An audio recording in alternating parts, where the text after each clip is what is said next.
usually where I run it when it's snowing, right about 9, that's where I am now.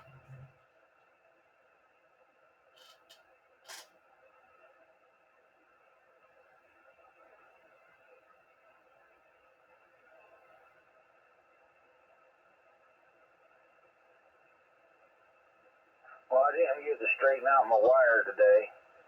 I was too lazy. I went to bed late, and I didn't get up till late. I went to the store. I think I went to the store after I talked to you. And then I sat out there watching TV. I never even went out and straightened it out. I'll go out and work on tomorrow, though.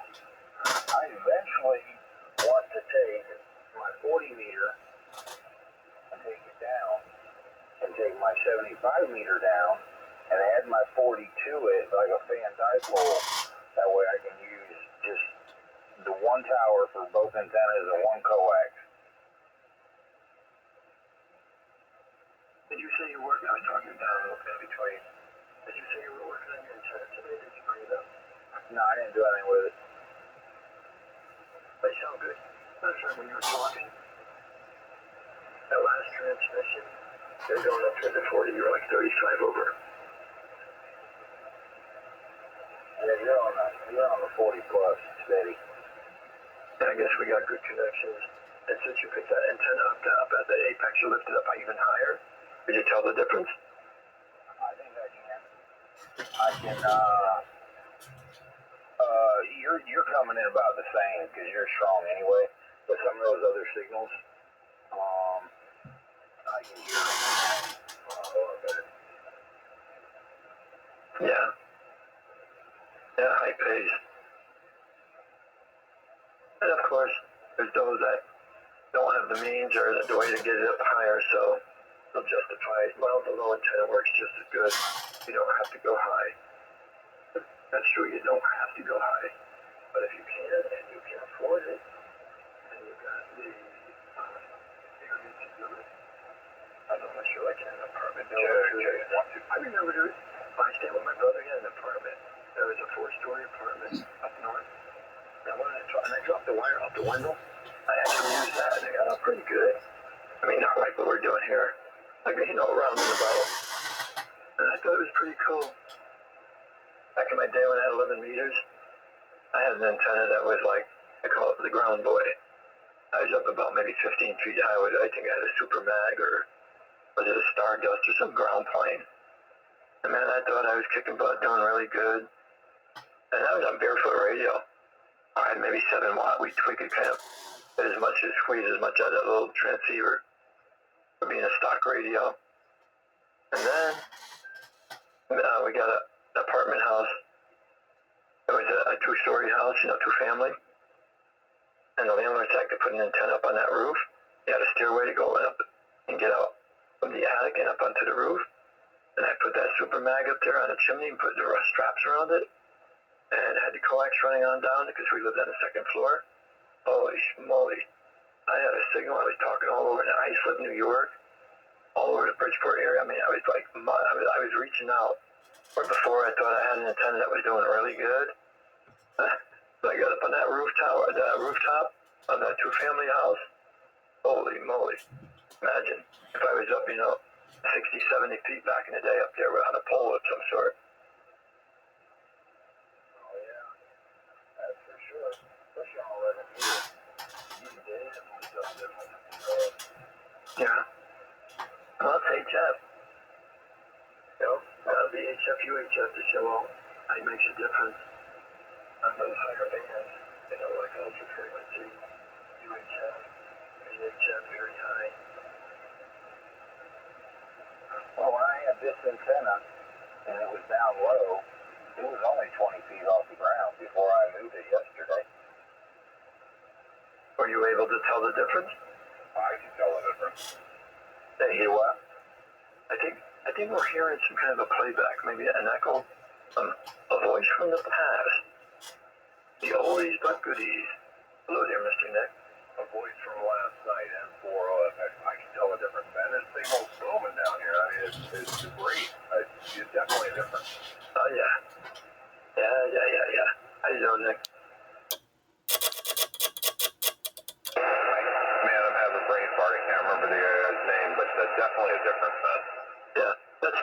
on W4 on WIL. He came in one night, Nick. He said, I said, who's that? He said, Will. I said, oh, okay, well. I said a few words to him, and another guy came in. It's like, okay, so the guy said hello to him. I said, we got another station in there. He says, go ahead, Will, pick it up. The guy said, what's your name?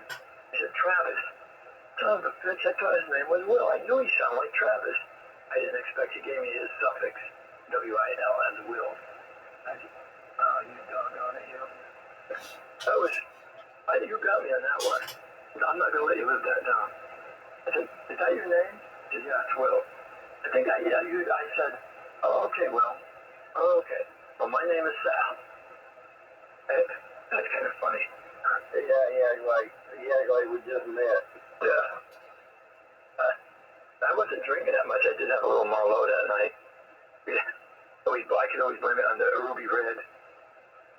Travis, for sure, it definitely made an improvement. You said you raised the wire up?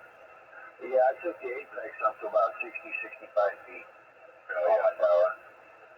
Oh, yeah, it's made a difference, son. No good deal. I just got to stretch out my legs a little bit. I feel a little better. I don't like them really droop, but I guess it doesn't hurt nothing, but it don't hurt anything unless you got other wires running parallel to it or something like that. But, you're giving me 20 over and clean audio. Sounds great, man. That's really a strong signal. Well, I appreciate it, Nick. Where's your end? Boca Raton? Yeah, Boca Raton. I'm running 13 and change here tonight on the end fed. Yeah, I got you up for the 20. Yeah, good deal. I'll take that. I don't really care. I mean, it's 75 meters. Don't take much. No, it sounds good. Real good. Yeah, I got the 3-2, and just a little, I got the microphone set up right, and Sal, thank you, Sal. Just doing a little testing on the EQing in the radio, and it don't take much. Yeah, you're welcome. Anytime I can lend an air out there. I hear a lot of different, audio is just so subjective. And people hear things different receivers, just all those variables. But, yep, it's amazing. Like we talked about last night, me, a wideband, and Dave, others. Somebody said, I think Jerry might have mentioned, different microphone, you're going to get different microphones. So, John wideband said, well, microphone's good, but that's not going to change really much. It's if you have an EQ, you can make a flat microphone do what you want it to do, shape it, and of course you got to look at it, see what you're doing, where you're putting that energy between the high and low end, and then the center, blah blah blah. And that's true. It's not the microphone, it's the EQ. It's not the mic, and again, it's the mic. So the microphone to me is the microphone, the EQ, and the processing strip. That's the microphone. Your radio is going to make that sound however it's set up to make it sound. So, absolutely. It all works together. Yeah, and take that to grade, man. That is absolutely how it runs. Yeah. So that when you tune your antenna, you're not just tuning your antenna, you're doing your feed line all the way to the radio. Yeah, you don't go get a 3-foot jumper and tune your antenna. People say, that antenna tuner only fools your radio. It's all you're only tuning the coax. Look, go watch a YouTube or read the book, your AWL handbook. That's what a tuner is. It's an antenna tuner, not a coax tuner. And they don't understand that. And it's hard sometimes to break people from more knowledge or poor teaching they received somewhere, somehow or another. Anyway, it's just so it's fun how some of the stuff works. Anyway, maybe in time, understand that antenna, you can take anything and make it resonate with chain link fence. Or you can talk on it, broadcast stations, they tune the whole entire tower. Without those tuners, they'd be out of business. Absolutely. And again, whatever SWR it is what it is. I mean, you got a 2.0 match. Your antenna is still a 2.0 match, but that tuner is making everything happy in the shack. Mm-hmm. Yeah, bring it down so you're not burning up your system. As long as you got enough wire, you can't get shorter wire. You can't get a 20-meter wire and make it work on 40 or 12 down on 75. You just don't have enough wire. You might hear a little bit on it. You might be able to talk on it with a tuner, but boy, that tuner is burning up because you don't have the impedance. Yeah, and again, if you have a balun up there, it's burning up the balun, not the tuner. I mean, if you're running straight from the tuner to the wire, you know, with no balun in line, yeah, it's going to burn up your tuner. Eventually, it'll take your whole system out if you don't have the impedance there. Absolutely. And again, tune your microphone, your processing gear, everything separate. It's separate pieces of gear, man. It's like I got a piece of steak over here and I got a piece of sea bass over here. They're separate. They get two separate sauces. I don't know. I think I would rather have the steak than I don't know. The sea bass sounds pretty good too. Maybe, yeah. Probably go for the steak first, though. Yeah, but if you had a nice 5-ounce filet mignon, right, on the left side of the plate, you had, garlic whipped potatoes and whatever. That's just the condiment. You got a nice 4-ounce piece of sea bass on one side and a 5-ounce piece of filet on the other. That's how you got to look at it. All that processing gear in your microphone, all it is a, remember the old D104s, right? Or the Delta Echo Masters and stuff. So your microphone, boom arm, the mic cable going into the processing gear in the EQ, that's your microphone. That whole thing is your microphone. You make that sound good to your ear. Then you go into your radio and make that sound good. Yeah. Yeah. Once you understand that, it's easy.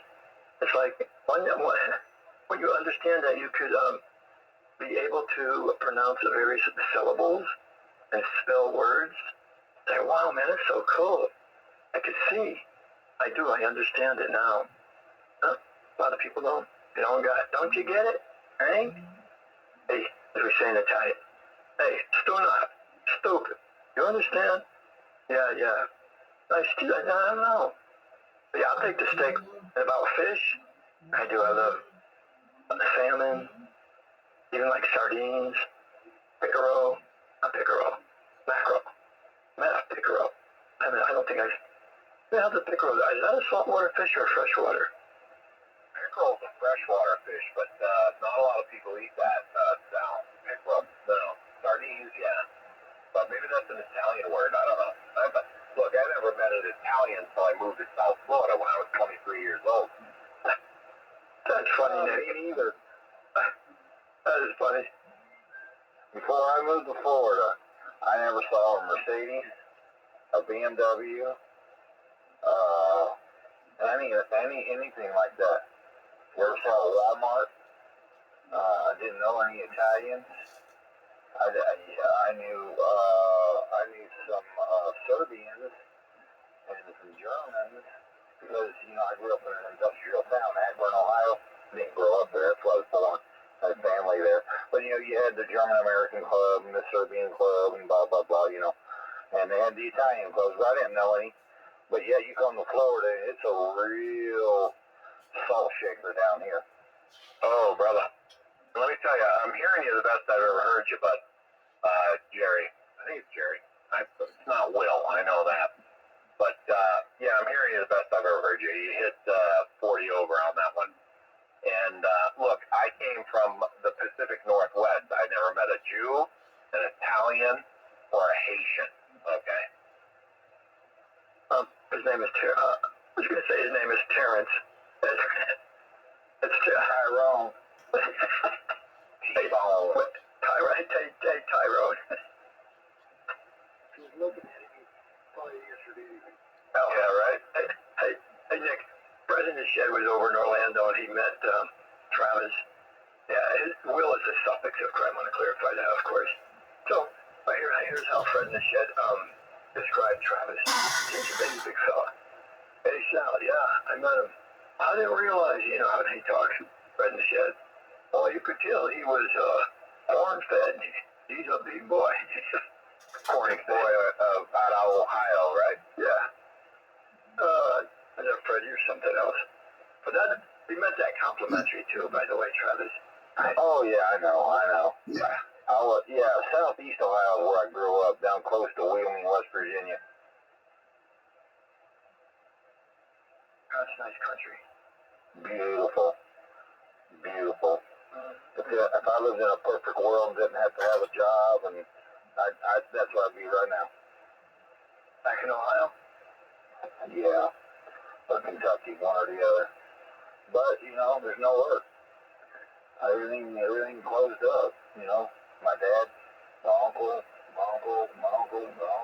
grandma, my grandpa, they're all for 2 years, or General, or Firestone, all in England. They all closed down. We plants everywhere else. And then down in southeast Ohio, there's nothing but coal mines. You either work for the coal mine or you were a farmer. How many years were you here in the South? I moved down here when I was 17. So I moved here in 87. Oh, hell, you're Southern fried. Yeah, I am. Where I grew up, the same walls and it's weird, but it's like living here in Central Florida. It's a lot different than living like in Ortiz and Boca and stuff like that. And like where you're at, Sal, I consider myself a Southern boy when I lived in Southeast Ohio. Yeah. Well, the culture, we're talking culture. I've seen this over here, a lot of country people over the years. We've been here since 72, so we're definitely Southern fried. My son and my daughter were born here in the South, right here in Inverness, right at Citrus Memorial Hospital. They grew up. Now, my son is 53 years old. I said, well, geez, how old are you? Still 58. I'm 3 years older than you, so yeah, you're definitely a Florida guy. Yeah. We love it. Think how many people we've seen, some are transplanted permanently and when they came down by themselves, and others they come and go 90-day wonders, 6 months, a couple of years. And when I came here, bought my first acre and a quarter. A friend of mine, Charlie and Johnny, they bought an acre and a quarter right next to us. They're both Watcher contiguous adjoining, and they both have warranty deeds anyway. After 3 months, they said, we're going back to Connecticut. So why? There's work up there, all down here, it's like so laid back and blah, blah, blah. They want to live there. We're going to miss you guys. We got so used to, like, the togetherness. And, anyway. So, the property, what are you going to do with your property? And it was like half paid. So I'll tell you what, why don't you just take over our payments and we'll sign over the paper with the deed to you, the mortgage deed. Not a warranty because it wasn't paid for. I said, oh, really? Yeah. Just don't worry about it. Just take it over. And pay it so you don't hurt my credit, okay? I said, yeah. And we did that. Actually, I paid it off after 90 days after they left. And it was about 2 years later. I sent them $1,500. We bought the land back in that day, back in 1972. They bought an acre and a quarter for $29.95. $2,999. $3,000 just woods out here.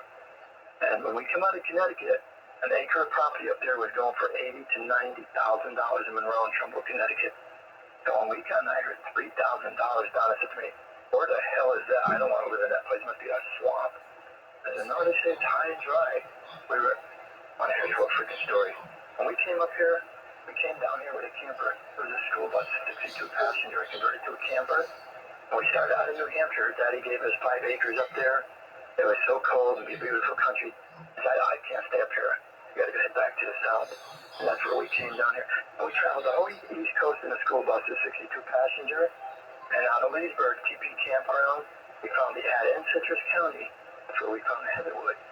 These lots were $29.95. And acre and a quarter, they had a 2.5 acre, 5 acre parcels, blah, blah, blah.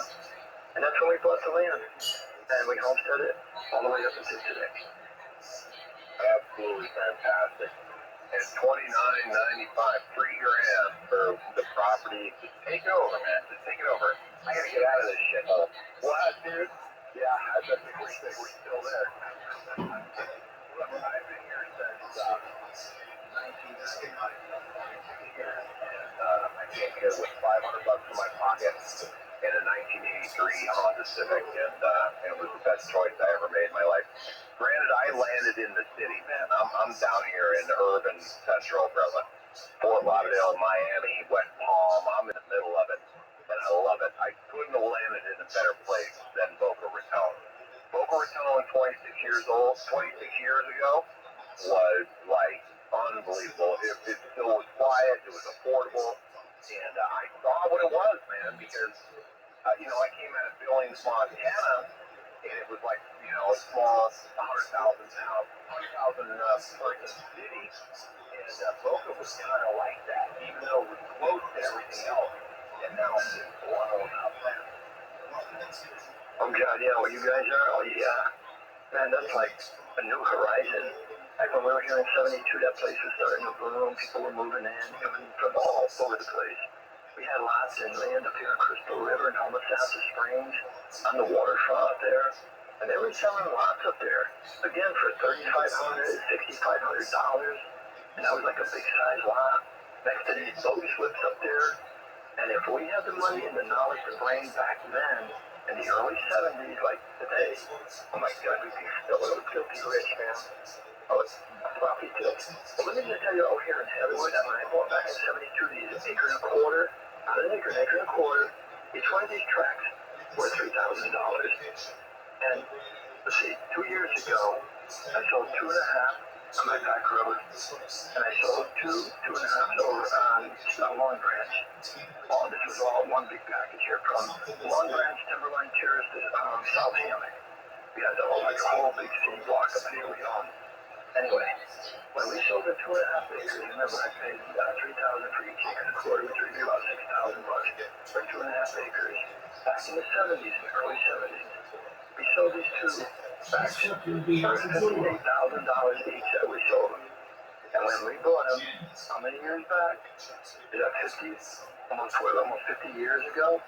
From $3,000, we got $58,000 for each acre and a quarter.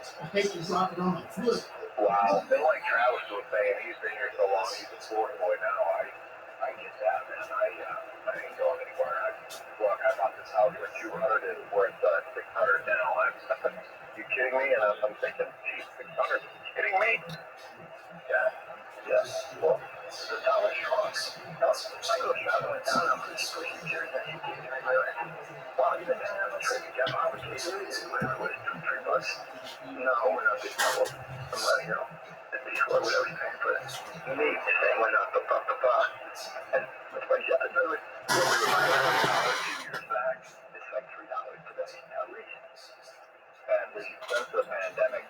And look, I just went to BJ's on Monday because I was out of supplies, deodorant, paper towels, paper plates, bleach, laundry, soap. BJ's like Costco. $500, man. And I was like, what? Yeah. They're looking around, they're good to church, you see the groceries, very good. I used to get all this year stuff like $150. I'm paying like $300, $400, $500 for this office, something about right here. Yeah, you gotta raise those kids, boy. $100 is not what it used to be. I take my guys out for lunch, and I'm talking fast food if we go to like Burger King or something like that. And there's 4 guys with me, now I'll get a meal. I mean, talking almost $80 for the five of us sitting down there and eating. Holy shit, it's unbelievable. Because my guys eat big. Well, and once in a while, I'll sneak off to Taco Bell and get tacos, man. It's $20 just for me, man. $20 at Taco Bell. Are you kidding me? It used to be like $5, $10. I tell my guys, Travis, if I put you to work, then take this over. Because remember what the first chef said, the corn said, the guy. I'm going to tell you, you're going to always be able to eat. What I tell you, I hit you get a McDonald's burger and maybe one milkshake and that's it. I'm trying to put me on a diet or something. That's funny. Yeah, we're going to put you on a diet. Go ahead, yeah, go ahead, yeah. I was laughing at myself. If I work for you, I just make sure I have the right money. Or bring my snack lunch. Yeah, what kind of lunch? Nah, I treat you right.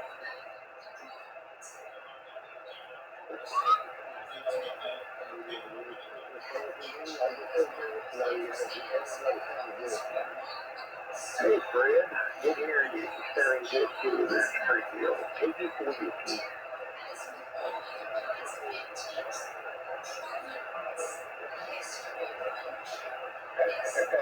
I didn't know you got there, right? Just turned the radio on a second ago. Just walked in the door from work. Good hearing, everybody. Good hearing, Eric. By the way, Fred, DW for sale. For the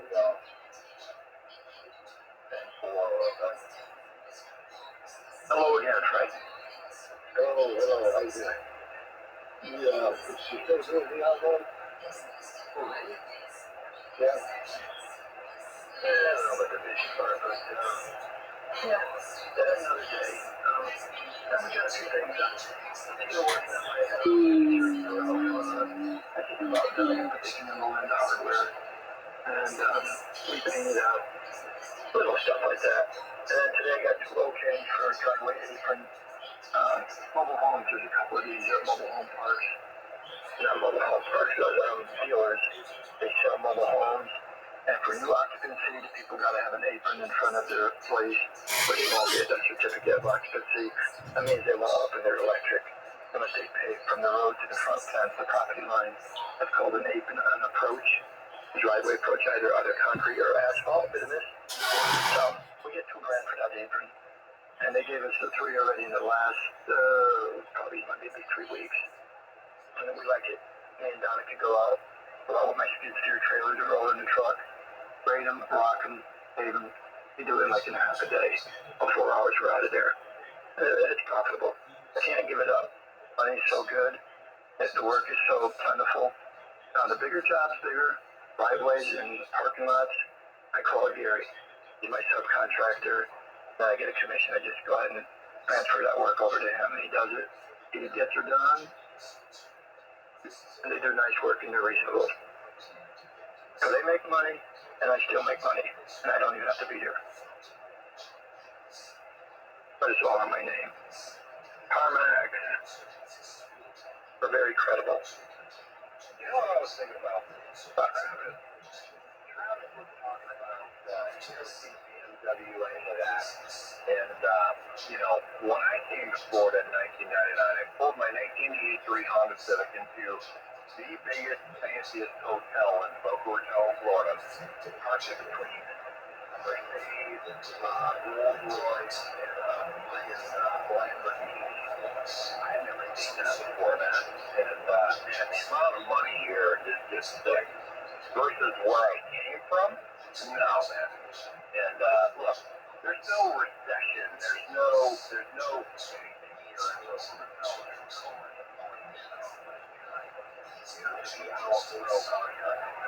Down here in Southeast Florida.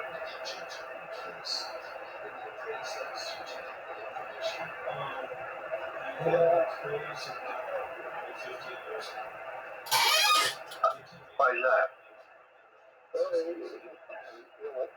I don't have no income. You got a social security check. Well, no, you got the retirement from the railroad. You got income. Well, unless you don't want these guys to know, then I'll shut up.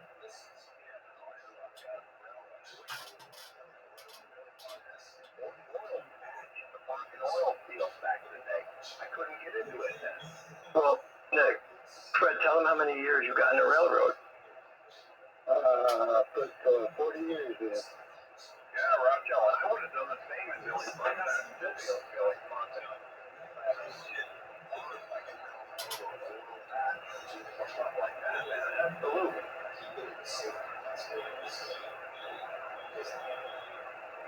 When I got on with the county 18 years ago, I said, oop, I'm good.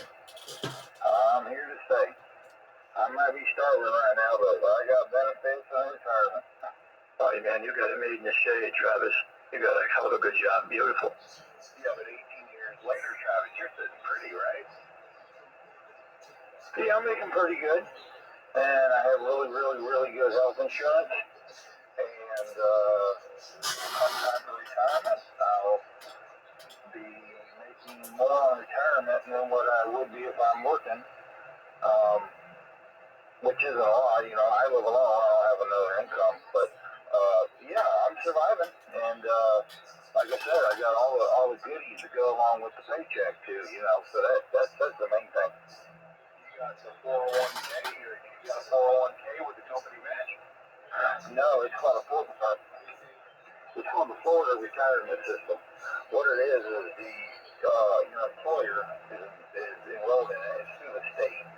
And up till like 10 years ago, the employer paid all of it, but now we pay 3.5% of whatever they put in to help them out. But that's all we got to put in. It's like $40 a paycheck or something.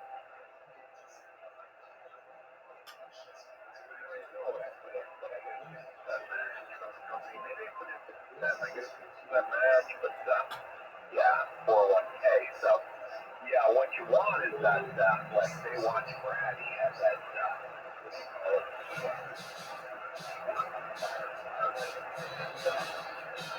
they take care of them. Oh yeah, they got a good union. Yep, that's for sure. But I can work until I'm 62.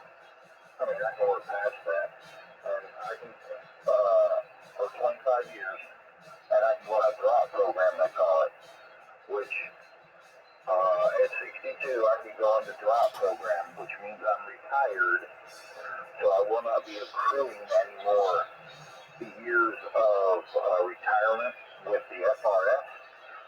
But while I'm working, my retirement check goes into an account. So I can go, I think it's 7 years on the FRS if I want to, or 5 years or whatever. But the whole time you're working, you're getting your regular pay, and they're putting your retirement check in an account, and when you actually do quit work, you get that lump sum. Nice, man. I was thinking pension, man, pension. But yeah, you got to be invested for that, like a firefighter or a cop or something like that. Yeah, we had to be vested. I think I had to be here 6 years to be vested.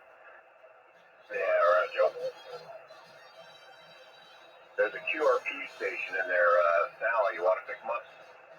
I heard, I think it was North Carolina. I didn't get your call or name. How you doing, Sal in the group? W4SAL. Give me your QTH, okay?